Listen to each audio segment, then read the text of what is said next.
HD Media. Okay, welcome back to Hustle Difference YouTube channel. Thank y'all for viewing us. Thank y'all for subscribing. All that. Today is our first episode of HD Approved.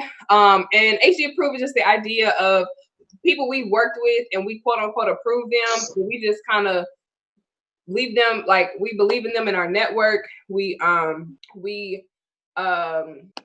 with them in the past.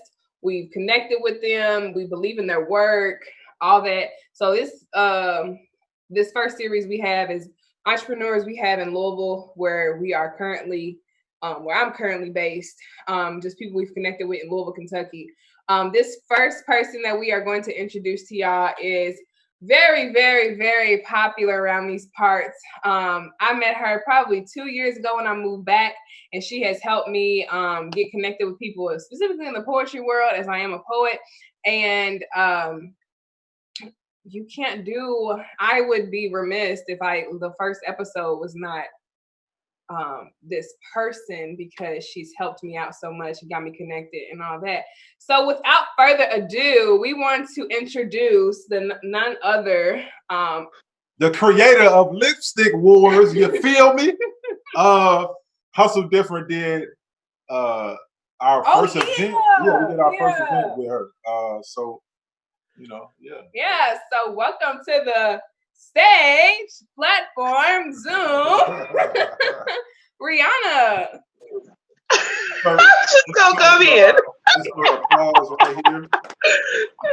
You know what I'm saying?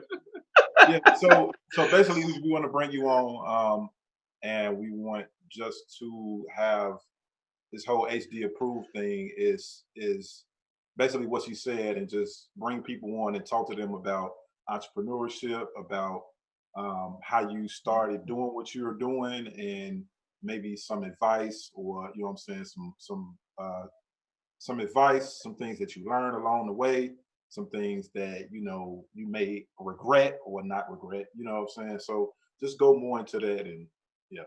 So and I think part of it is us just being very intentional and selfish, kind of, maybe not selfish, but like, we trying to learn. We entrepreneurs, and we trying to learn, and we just trying to bring the information from people who are well seasoned. So please introduce yourself. Give your who am I spiel. Yeah, well, I will say thank you so much for allowing me to be the first guest of the HD series. I definitely feel certified and approved. My name is Rheonna Nicole. I go by Rheonna Nicole. I am a local poet and writer, spoken word artist in Louisville, Kentucky. Yeah, and I'm out here. I'm out here in these streets. Yeah. Like I said, I'm the creator of Lipstick Wars Poetry Slam. It is a platform created to give a voice for all women and girls to the art of slam poetry.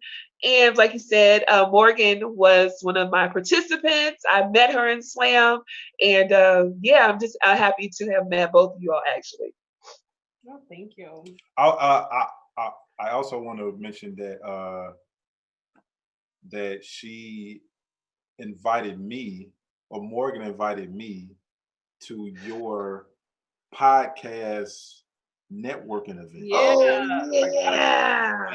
And I just started podcasting, and I thought that was like the dopest shit in the world, because it brings different podcasters from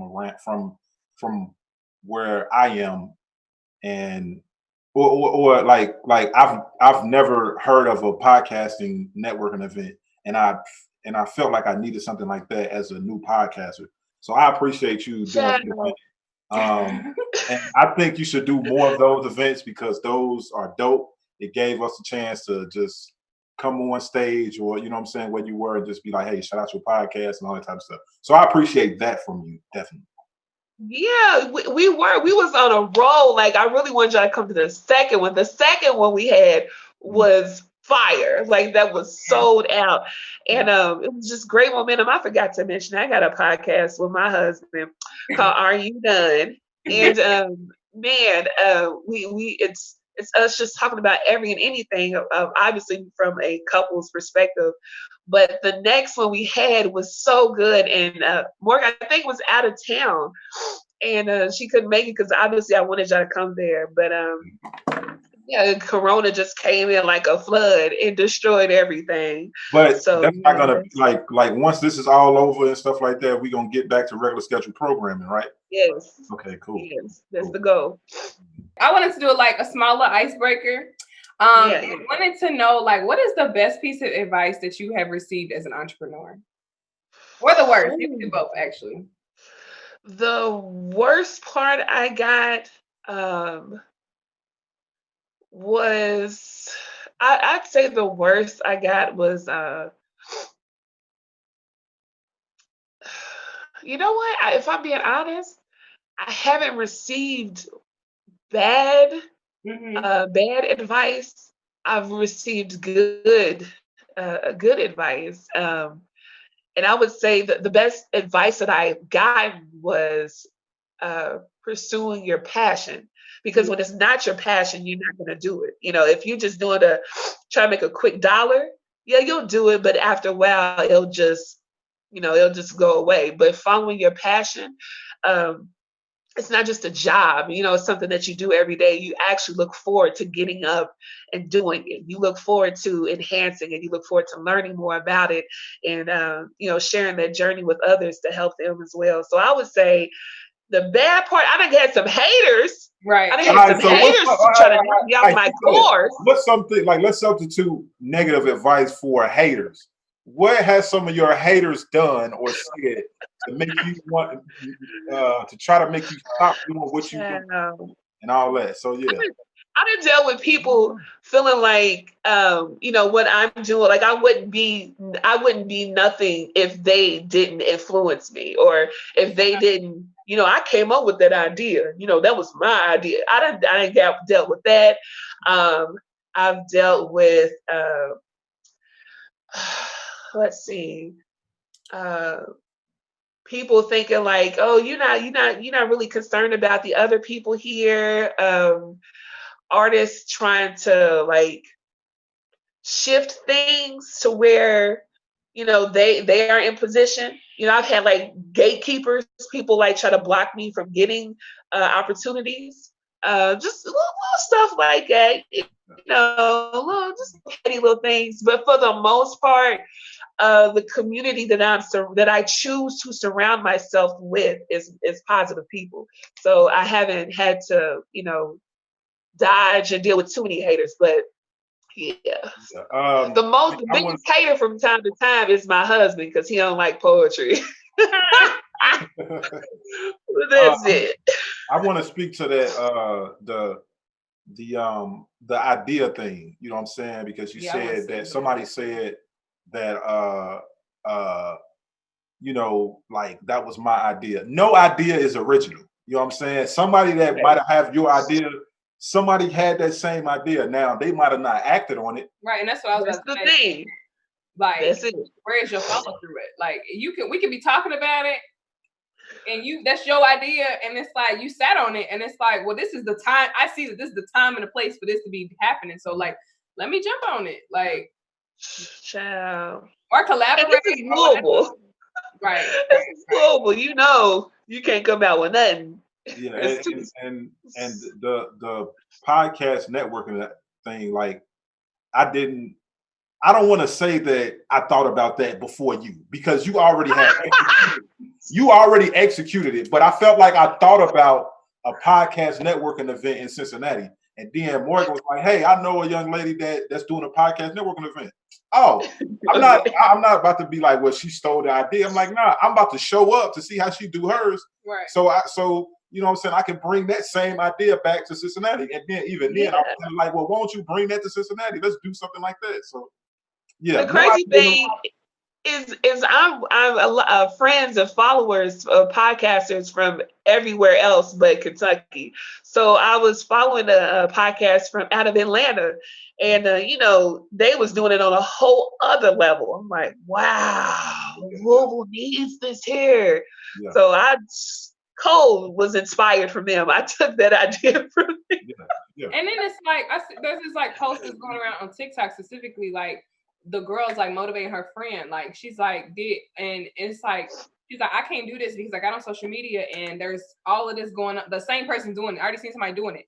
She said, but is there a you, right? So everything is the idea might be the same, but you might add something to it or whatever. And I think that we have to realize, entrepreneurs, that there are plenty of YouTube channels. There are plenty of of people talking about entrepreneurship, but it's like, what perspective are you coming from?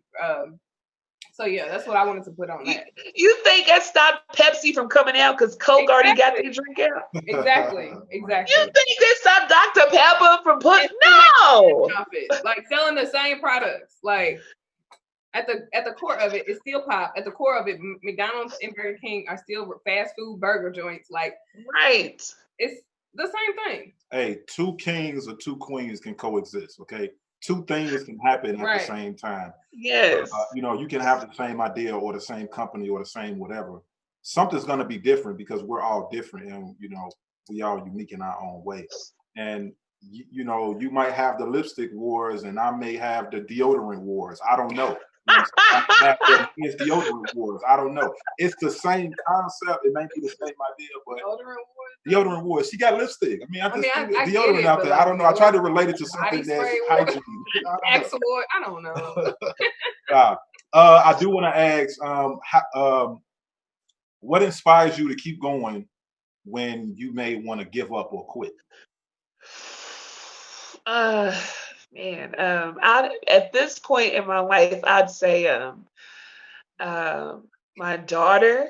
I'd say I think about my grandmother and my mother. Mm-hmm.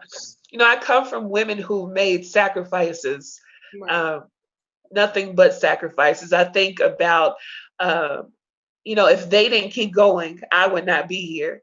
Like when you really think about the scope of this, like my ancestor who survived that boat trip, who survived working on that plantation, who survived having these kids, survived, and my great grandmother who survived from watching her cousin get hung from a tree, and she migrated to Kentucky, and then, you know, had 11 kids. And then out of those 11 kids was my grandma, and my grandma, who only has a 6th-grade education, survived, but who also had children. And out of those children was my mom, and my mom who worked multiple jobs for me to be here. So I know I went kind of deep with it, but when I think about that survival, that is what keeps pushing me so that I can be better. So when my daughter gets a whatever, you know, she can say, you know what, my mom did this, and she kept pushing, she kept going. So that is what keeps me going. And, you know, I just feel like there's a purpose for everybody. And I feel like I found it, and I just can't give up. I can't quit, especially when I feel like I'm almost there. I just have to keep going. I can feel it. Bro, I don't think you went deep at all. I think that's the reality of like entrepreneurship and stepping out on your own and all that, like, or just life in general. Like when you want to give up, there's a point in you, like, it's not about you no more. Like, it's not about, like, it's not like for you. I mean, it's your ancestors' knowledge, but now it's about like feeding your child, you know? So there's practicality in it too. Like, it's not just passion. I mean, it's passion. Like, you want to find something that is like you're passionate about, but it's like the practicality of the situation is we got to eat. Like, I quit my job last year, right? Because I'm like, dude, I'm going to be an artist. I'm great. I'm gonna live it up. That's what I'm gonna do. I got all these gigs planned out. What? COVID. I was gonna ask, like, how did that? Well, I know it dramatically affected everybody, but like, how did that affect you? And like, how did you pivot? Basically, how did you pivot? Well, here's the thing that I'm learning is that you have to be able to, if you want to be like, for, you know, a poet. Mm-hmm. So for the most part, I'm using my voice. You know, I make my money from performing. Mm-hmm. So being a spoken word artist. So I started thinking outside of the box, and I started looking at the opportunities around me. You know, I love me some grants. Mm-hmm. So when I realized I couldn't perform, I shifted to getting grants for artists. So I started writing grants, and I was getting approved for them. I started getting 5,000, 6,000, 1,400, 2,000 just from these grants surviving. Like I'm literally surviving off grants the entire year. And I started linking up with people outside of my circle. I started linking up with people in artist foundations who were looking to uh, create platforms for artists who were struggling during COVID. I started linking up with um, other artists outside of poetry. I started connecting with visual artists who were looking to pair with other people so we could create art that we got paid for. I started thinking of how can I shift what I do that's in person to adapting to doing things virtually. How can I, start to profit? Because being an artist this whole time, I just thought like an artist. But then because of COVID, I shifted my thought process and thinking as a business. Like you are a walking business. So you have to shift how you're thinking. Like, yeah, you might have had one roadblock, but how are you going to alter that? So once I started realizing, okay, you do what you do every day. You adapt. So that's what I did. I just adapted virtually. I saw a post that said, "Will your business survive outside of social media?" And it's like, I think with you, it's like now you got to figure out where your business is like super in person. COVID hit, we can't do it, so it's like now you had to shift to a virtual world, a virtual space, hosting slams on Zoom and all that. And then one thing, I don't know if this was Corona related, but one thing I noticed, it might have just been happening as soon as Corona hit, but was Lipstick Univerity. Like you went from being going from just you being the performer or whatever, but from you going to performer to teaching. And I think that was a great pivot personally. Thinking about that, just helping you was able to like figure out like, oh, now I can actually turn this into like teaching somebody something. Yeah, because not everybody wants to perform out in front of people. Some people just want to write or, maybe create a poetry book. How can I learn that?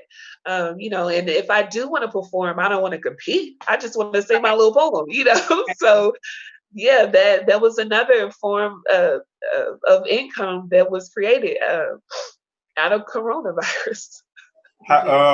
What are some recommended things that maybe someone like myself that wants to maybe get into poetry? Because I definitely want to write that poem about why women say niggas ain't shit. I definitely want to write that, but I don't know where to start. Do I just start writing? Like, how do I get to y'all level? What does that have to do with time? Does that have to do with time that has to be put in and all that stuff? Well, like me, I know you are a huge battle rap fan as well. So a lot of times, if I hear a good scheme, a bar or something like that, I may like just start jotting down different ideas. Like earlier today, I heard this one poet. He was in a cipher talking about how he decapitate other people. They get in the head of themselves. So it's a whole scheme with it. And I was like, yes. But anyway, so I usually take the idea that I want and I start writing it down. So if I'm talking about niggas ain't shit, I literally start grouping together. And me and Morgan actually wrote a piece about how niggas ain't shit. And so we started writing things. Writing down like recorded? Did y'all perform that somewhere? Yes, we did. It was on a big scroll. Big scroll to perform that. But peasants. I like that. Watch your mouth. I like that. Peasants. I like that saying that poem. But yeah, so I forget that you was a battle rap friend. Have you? I'm sorry, y'all. We about to get into some nerd battle rap stuff. Just for a sec. We're not gonna fully nerd out. We just gonna get into some battle rap stuff. Anything about that. So, have you seen any other battle, like the newer battles? Like, did you see Tay Rock versus Murder Mook? No. All right, never mind. Let's move on. What? Yeah. Go. I don't know if you got the battle rap app. URL. This is not a plug, But I Right. the URL app. Yeah. And they usually put all the battles on there. Murder Mook and Tay Rock had battle. That's one that you should definitely watch. That's one of the I'm going with Tay Rock easy 2-1. I ain't even seen it. With Tay Rock? I ain't even seen it. Nah, you gotta no see. Oh, is it a classic? You gotta watch it because Murder Mook 30 them. Murder Mook 30 them. I'm just throwing it out there. Yeah. Murder Mook. Come on. Not the gun barking. Go watch that battle and then we can have another conversation on okay. You know what? Good segue. All right, so this part of Hustle Different is the audio part obviously is gonna be ran through the On to the Next podcast. So in order to listen to this interview, as far as audio, you go to On to the Next podcast. Usually everything that anything that has something to do with me and Morgan or me and somebody else that I'm working with is going to be ran through On to the Next podcast. It'll be linked in in the description below. Yeah. So that's how you listen to the audio to this interview or this episode. Now everything visual is going to be on Hustle Difference YouTube page, but everything audio is going to be on to the Next podcast. So don't ask us why we doing it like that. It's just something that we're doing. Some people are audio people and they want to listen on the go. Nah, but then some people be like, well, why y'all don't create a Hustle Different podcast? And it's kind of like, well, Hustle Different and On to the Next, like it's kind of the same thing. It's all in the same family. It's all in the same family. But anyway, I just want to throw that out there. Getting back to the battle. When you watch that battle, we can have a talk about that battle and why Tay Rock got 3-0. So let's get back to the I'm sorry, we added to some nerd stuff. Yeah, because we just got so off, and I don't even know how to go back. No. Have you ever heard of imposter syndrome? What are you? Who's the imposter? So a lot of times, like people will feel like they're not good enough to do the things that they feel like they're like called to, or whatever. So like that's a form of like for me, like so have you been on Clubhouse yet? Have you heard of it? Oh, girl. Why you doing all that? What happened with Clubhouse? It's all down the timeline. Add me. Why y'all not adding me? Oh my goodness. Like I'm just seeing it back to back to back to back. Girl. No, it was. But I heard it's for like businesses and like entrepreneurs and stuff like that. It's for everybody. I mean, I think it started off that though. It started off like that though. I think it started off as people. I think the idea, me jumping in and out of conversations, is that the idea was for people to jump on there, meet people, get money for their businesses, blah, blah, blah. Because it really does put you in rooms with people you have no idea. Because like social media is one thing, but like to be in a room with somebody like in North Carolina or what I'm trying to say, Tiffany Haddish, like these people, it's real live, like live conversation with these people. So it's like a totally different like atmosphere, like just shoot on the DMs, right? So, but of course, like it's turned into like super heated discussions about like anything and everything. We'd be a heated discussion over here. Somebody get mad, jump out, make another conversation about this that was going on in there. So one of the conversations we was having last night was imposter syndrome, right? I jumped into a room and we were having a conversation on imposter syndrome and how, like, you feel like, for me, I identified, so I'll use this as an example. Like, I went to school for religion, divinity, all that. But when I came out, I'm like, that's not really what I'm passionate about that, but that's not really what I want to make my money off of, praise the Lord. Like, I'm not trying to make my money off the church. I'm trying to just make money. And there are other things I'm passionate about, right? Like this hustle different, entrepreneurial, getting people's finances together, right? But I don't have a background in finances. I don't have a background in all that. So it's like, I feel as if somebody's going to have to figure out, like, she don't know what she's talking about. So it's like an idea of like imposter syndrome. Or like another example was like people who like tend to be perfectionists. They tend to also procrastinate because it's like, it has to be perfect in order for me to put it out. So I was just like wondering, like, do you also not suffer, but like struggle with a form of, am I supposed to be in this space? Am I good enough to be in this space? Like all that. all that as an entrepreneur and or as a poet? Yeah, nah. I gotta. I did actually have a friend who is a poet. She was struggling with this, and she's like, I just feel like, what am I doing? I don't have all these accolades. I don't have, award-winning poetry. I don't have all of this stuff. Do I even belong? And for me, I think the only reason why that I don't necessarily feel like that sometimes, don't get me wrong, like I might have thought about that maybe one time, like, what am I doing? But outside of that, no. And that's only because I'm staying focused on my lane. Like, this is me. Like, this works for me. You do a good job at like, there's nothing wrong with carpooling once in a while. There's nothing wrong with taking people with you and helping others. But for me, like, what keeps me staying and steady, that this is my lane. This is me. I'm not about to do poetry about, broken hearts and love. And I'm not an activist. So a lot of, I'm not going to, like, that's not my lane. That's not who I am. I'm not saying that, I can't, I don't got no black poems, but like, I'm not going to write about stuff I don't know. I'm not going to talk about the streets and I got a gun so big when I don't. I have a toddler so big. You know what I'm saying? I'm not about to talk about something I don't know. Right. So I stay focused on me and no, I'm not where I want to be, but I will get there. I don't have all the published poetry books. I don't have all this, but I am a published poet.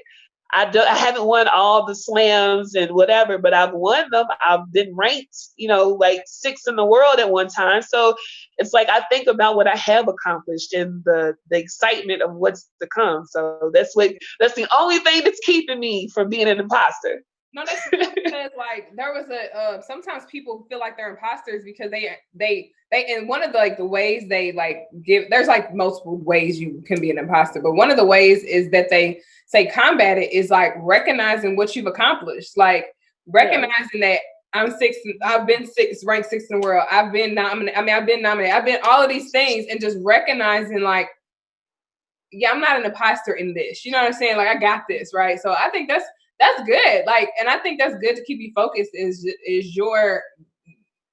you ain't suffering from imposter syndrome because you ain't even giving yourself time to even think about like what I haven't done or whatever. You just keep going forward. But would you refer to somebody as a imposter if they first starting out something because they don't know anything in it? No. Like when it comes to podcasting, like if I'm trying to get into a podcast space with people and I tell them like I just started a podcast a year ago, I'm still trying to learn. Am I considered an imposter because I don't know nothing? Because you just spoke to. I mean, I asked a question because you spoke to staying in your lane and doing what you know. But what happens when you have somebody that's new, that's trying to do something, and they're trying to get into these different spaces with people?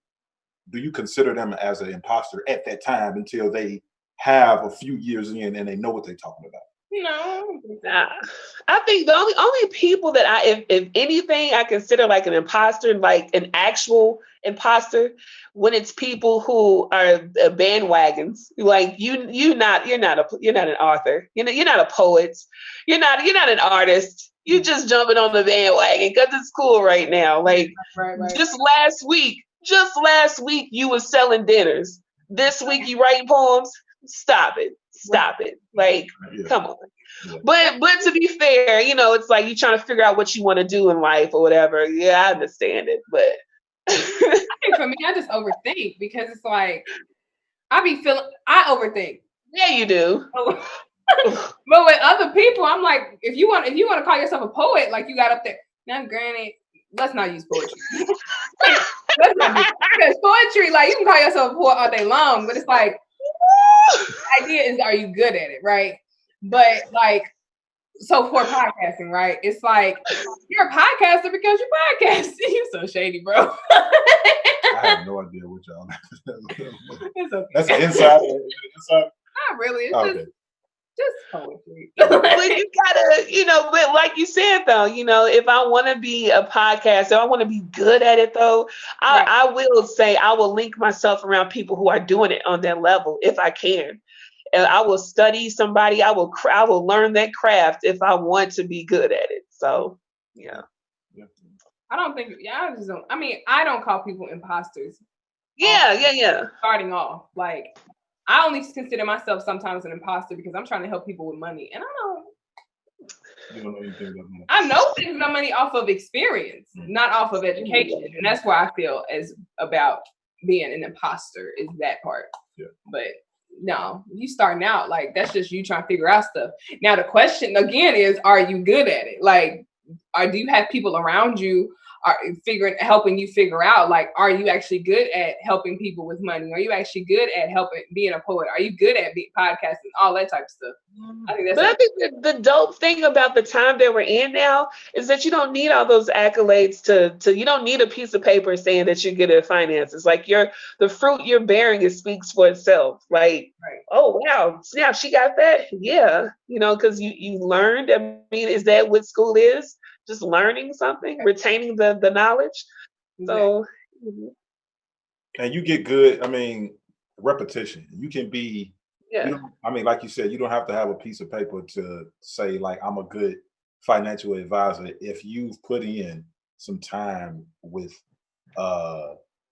learning how to finance or financing things on your own or paying your bills and doing this stuff. You can have the paperwork for all the stuff that you've paid off. Like here, look, I started off with $60,000 in debt, and now I'm only at $2,000 right now because of over these years. This is what I've done to get to that point of paying off all this shit that I had. So, and yeah, I think a part of it is also, like you said, staying in your lane. Like if budgeting or whatever is your lane, that's your lane. Your lane ain't credit card, like credit card stuff. Like if that's your lane. Right. I think that's a for entrepreneurs, period. That's a good like. I crashed real quick trying to teach somebody about credit cards. Ooh. We're gonna stay with the money, and we want to ask this question: is what motivates you, the money or the mission behind the business, or both? In what ways when do they trade off? What's most important? Probably the money, right? Right now, it's money. You got bills to pay. The money is probably most important. It's the money, but it definitely does go hand in hand. We're in Louisville, Kentucky, with everything that happened. The murder of Rheonna Taylor, it has ignited a flame in a lot of women, Black women. You know what I'm saying? Who want to express themselves in another way, an artistic way. So it's created a lot of writers. It's created a lot of people that's in my inbox like, Rheonna, I just have something I want to say. Can you, do you have something coming up? Do you have a workshop? I just want to voice how I'm feeling. I'm so angry, but I want to put it down in this poem, or I want to be able to say it. So because of that, for me, it's also the mission. That's my thing. I'm creating places and safe spaces for women to be vocal through poetry. So at times it definitely is one above the other. Right now it just so happened to be the money. Right. It's the money. And that's okay because we got bills, we got. What is an entrepreneur without that money though? Yeah. Everybody, I think Morgan said something on last week's episode about entrepreneurs want to make some money. Entrepreneurs are not in it 100% for the passion that they have, but money is. And if we was, we'd have nonprofits, like right. And they make money too, but it's like that just changes the lens of like where the money going to. You know what I'm saying? Like when I feel like when you say I have a nonprofit, it's like the money's going to people you're trying to help, and then I take the back seat. Not with an entrepreneur, it's like the money coming to me, and then I'm gonna help people. I'm gonna help people. Right. Like, I'm gonna create jobs. Right. That's what that is. So going into like creating jobs, what would you say like the next like 5 to 10 years would look like for you? Man, I need to look like if I could just adapt the perfect white man spirit, it would definitely be me creating like jobs for women through poetry. Like my main thing in 5 years, I want Lipstick Awards to be giving out like to give out grants for women going to school in literary or poetry, writing, journalism. I want to have like my own like space, but more so like a hotel. Like I want to be able to house women. Like I want to do residencies. I want to have venues to, man, it's a lot, but I want to, as long as I'm staying on the mission, I want to have my lipstick wars, cosmetics. Like it's a lot of things that I'm going to do, and I will do them. Like I'm going to achieve them. The perfect white man is waiting for me to get the money from. So, if I wait, hold on. Let's talk about so you saying the perfect. Are you looking for a white man to invest in you? Well, see, okay, so and I want to ask this, and this we don't have to talk about this, but I want to get in. Like, I want to get to a space where I'm having a conversation with black men and black women about investing in each other. So, with that being said, what's the problem with a black man getting behind a black woman and put money into her? Why the white man as a first choice, if that's what you're telling me right now? Like you said, that's not what I'm telling you at all. Man to come and give you some money. Why it can't be a black dude? I will, honey. It could be any race. It could be any race. But the only reason why I'm saying white people, I'm more so speaking in the form of the organizations that or the institutions that give to people like me, artists like me, who are trying to start things for their community. Now, I will say there have been black men who want to help me, and a lot of times it is like there's one in particular, like, man, Rheonna, I believe in your mission, your goal. I support you. Here's X, Y, and Z. Do what you need to do. Blah blah blah blah. And then there's the black man that, yes, sister, I want to help you. I want to help you a lot, sister. And here I come asking for your help. And you ain't got nothing. Where did you go? But I also think you go right. I don't think it's more. If I'm projecting, if I'm right, I think I'm going. I know where you're going with the white man comment. Like, it's not about like I don't want the money from the black people. It's about she's tapped into a network that is like they are giving because of their white guilt. That's what I want. Yeah, that's what I'm talking about.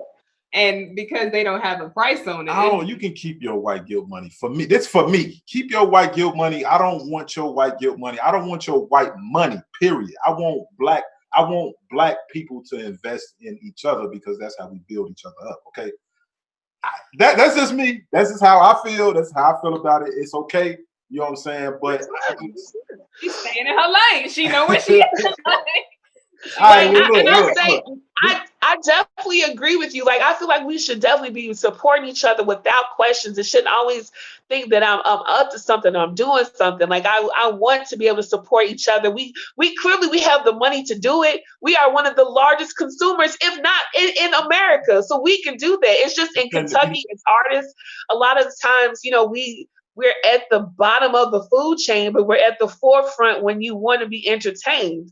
So, when we have these white organizations here that they control a lot of the money that goes back into the arts, it's like they have their token Negroes who they dealing with. Right. And it's like, no, you can't keep operating like that. So I think it's more so when I'm talking about it, but not to go to a whole different thing, but that's just more so what I mean. But I will gladly take money from any recipient of any race.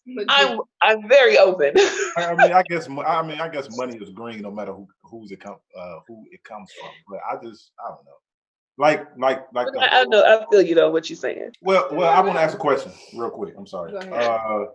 And it has something to do with it's not this poem. Huh?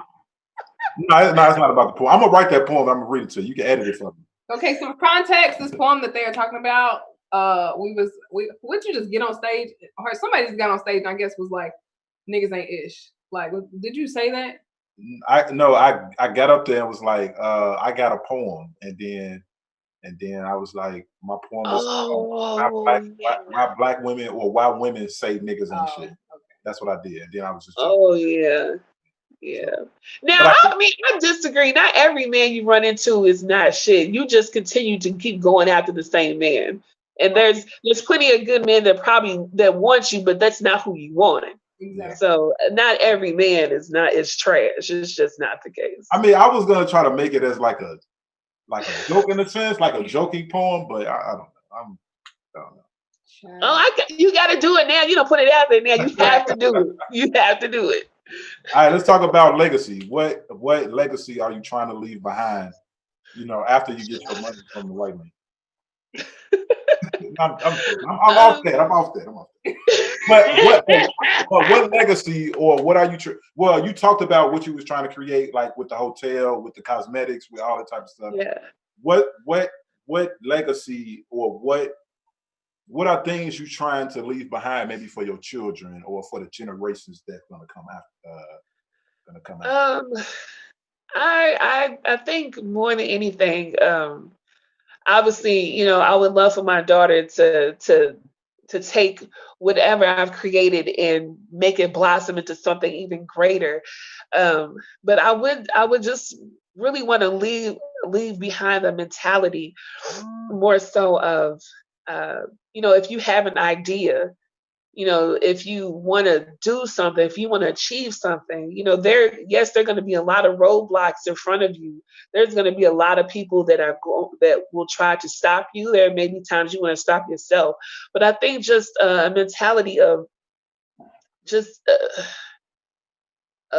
trying to live more so than anything. I think I'm saying that more so because of the where I'm at and the headspace that I'm in. You know, seeing COVID, seeing people just dying left and right, seeing people, you know, lose their job. Once they lose their jobs, they don't know how to rebuild. I don't know. I think more so that's what I would want to leave behind for my kids. Because even if I left you money, even if I left you a business and you just let it go to the ground because, you know, you're not gonna use it the right way or you don't know how to, you know what I'm saying? If I can make any more sense, I think that's what I'm trying to say. Yeah, I think like it's mentality. More so a mentality to keep going. Like it's more than passing a business down to you. Like, can you handle this business? Can you? And I mean that's up to me to teach too as well. But you know, having that mentality that I got to keep this going, or just instilling in your child tenacity. Because she may not want to do poetry. She may want to, you know, be an ice skater. I don't know. You know what I'm saying? Whatever that is. But the fundamentals, like, keep going, right? Yeah. So. Yeah. I forgot the question I was going to ask. I think that's good.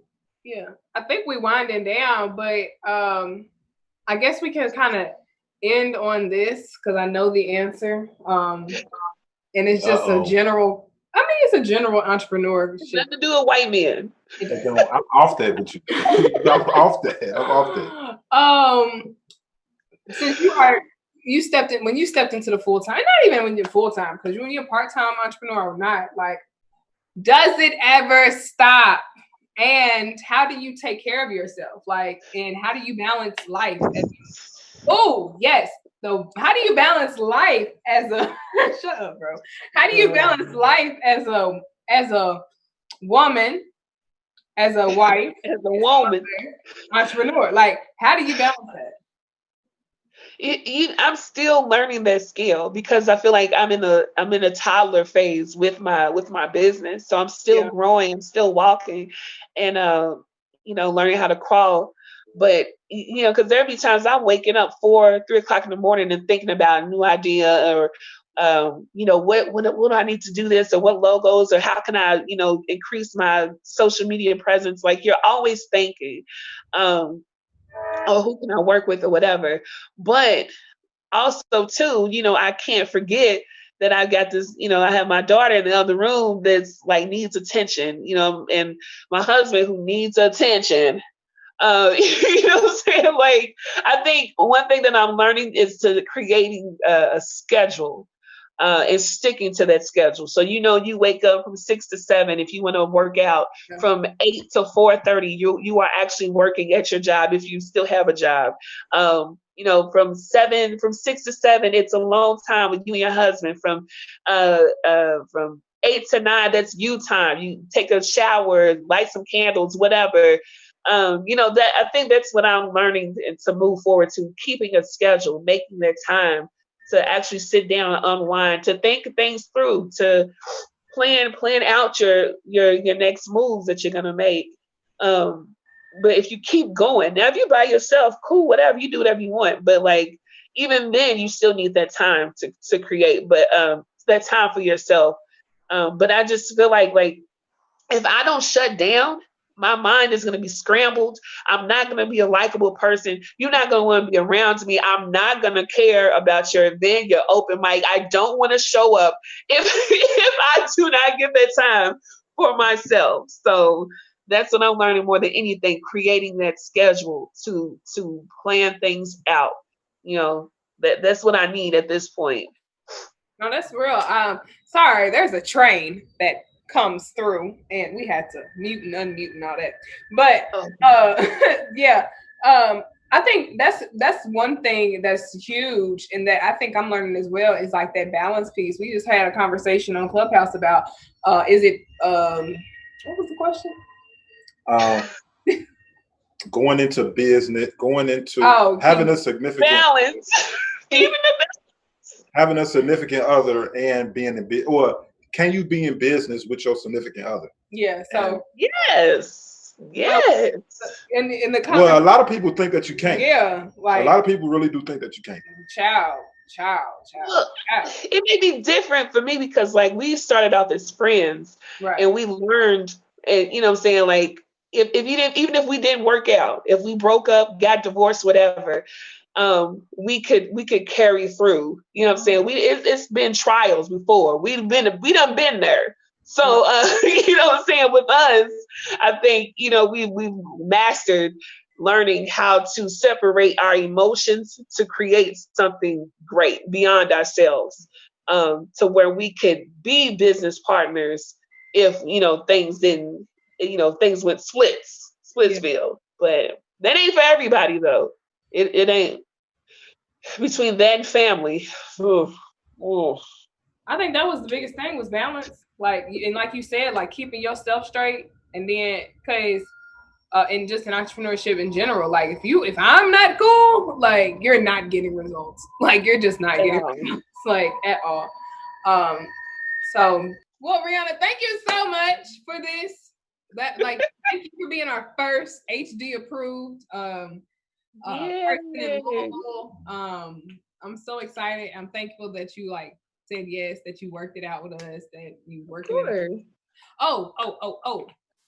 Please tell us, if you can, about the event that you'll be, because this will be in January. Can you tell us about the event that you'll be? Okay. So when you answer that, are you getting the vaccine?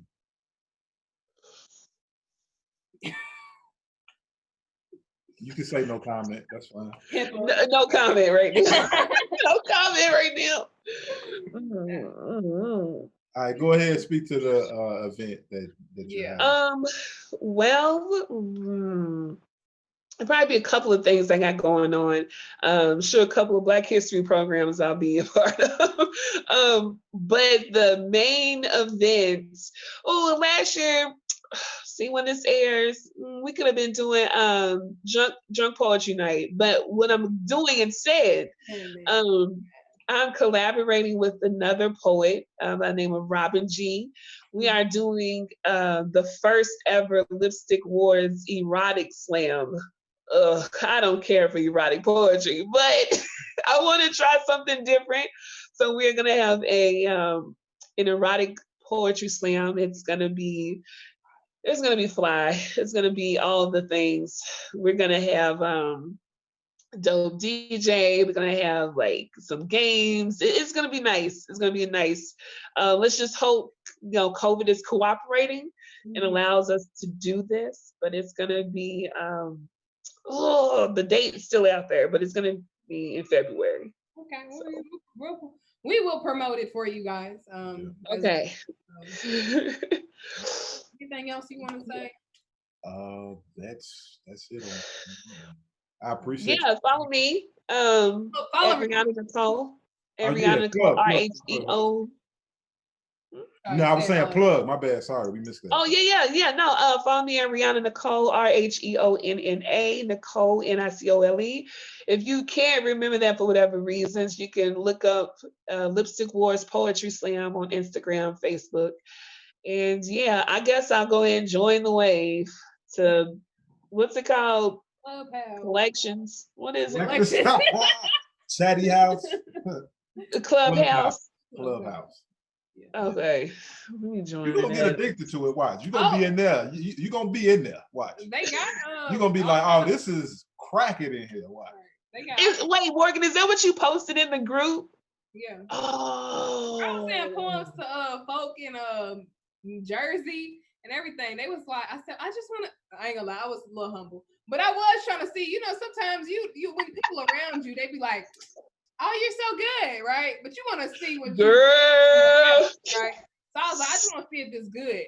And they was like, oh, you played us. I was like, I did Butter and the student loan poem, and they was like, you played girl, that's the best. Like, that's the gift and a curse too. Like being around people who are your friends, the bunch of yes men. Right. Nah, sometimes you need real people that's gonna be like, yeah, nah, that's trash, dog. Right. It's a no for me, dog. For real. So I needed to know if this was Louisville quality or if this was like could stand in Jersey or stand in Baltimore or whatever. Like I needed to know that.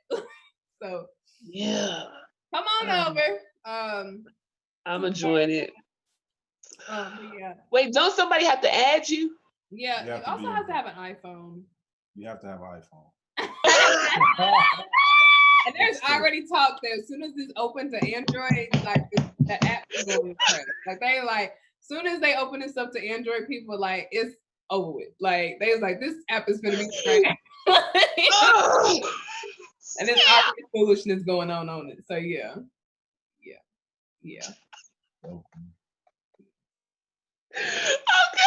Okay. Well, thank y'all again for joining us. Do not forget to follow Rheonna and all that she has going on because she is dope. Yay, thank you. And she's just bringing a goodness to the world and goodness to the art scene. Good vibes. Yes. We'll link all of that stuff below. If you want to listen to this in the audio version again, follow the On to the Next podcast. On to the Next podcast on all major platforms: Google, Spotify, Apple Podcasts, Stitcher, Castro, Castbox, Pocket Cast, all those podcasts. Oh, wow. And make sure you the website gonna be out by yes, our website will be out. Our website will be out. So go to hustledifferent.com. That's spelled HSTL DFFRNT. Okay. Get your merch. We got Hustle Sis hats. We got Hustle Man hats. We got the Joe Biden shirts. What you gonna do about these student loans, Joe Biden? We got a lot of stuff on there. So yeah, definitely check us out. And like this video if you like if you liked these kind of comment, please like and please engage with us. Like we just want to see what kind of we want to help y'all. So if y'all want a specific conversation on something with a specific person, let us know in the comments below. And just talk back with us. Yeah, and make sure y'all go check out their poem that they did together. They talk about why we gonna have to perform it. Right. But go. Where can they find that? We don't have it. Y'all didn't record it? Oh yeah. No, we gotta perform it virtually or something. But it kills. Okay, well, never mind. I thought y'all had it up. My bad. They gotta record it. They gotta perform it. Be looking for that because I want to definitely see how they did that. I think Morgan sent me like a clip. Did you send me like a clip? And y'all were going in, and I was kind of like, man, I'm about to come back and make why they always talking about niggas, man? Like they need to stop. No, I'm joking. I'm sorry. Go ahead. Talk to you. All right, y'all. Thank y'all so much. Thank you. Thank y'all.